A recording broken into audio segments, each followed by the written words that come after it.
Hello, welcome back. We are still working with quadratic expression, and here we need to expand minus 3 plus y and y plus 4.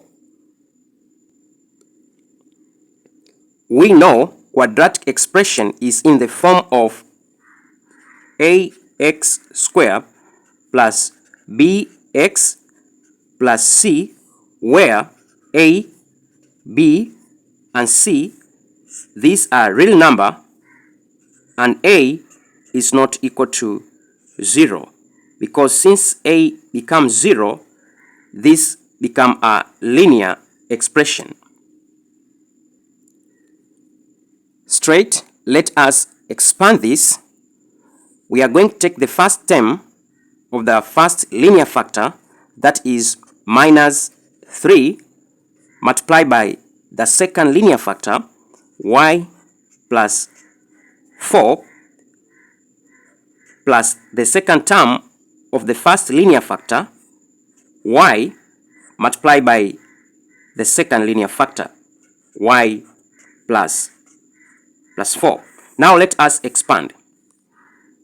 Minus 3 multiplied by y, we get minus 3y, minus 3 multiplied by positive 4, we get minus 12,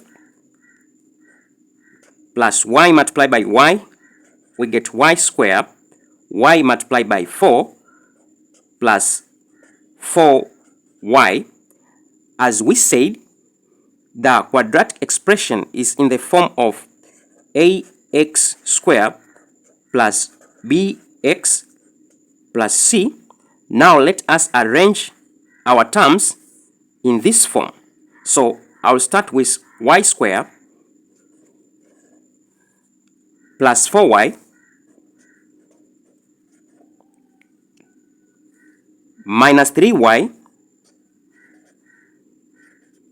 and at last is my constant term, that is minus 12. Let us add this middle term. We are going to get y squared, 4y minus 3y, this is equal to plus y minus 12. So our expansion is y squared plus y minus 12. I hope you understand this. Don't forget to subscribe, share, and comment. See you next time. Bye.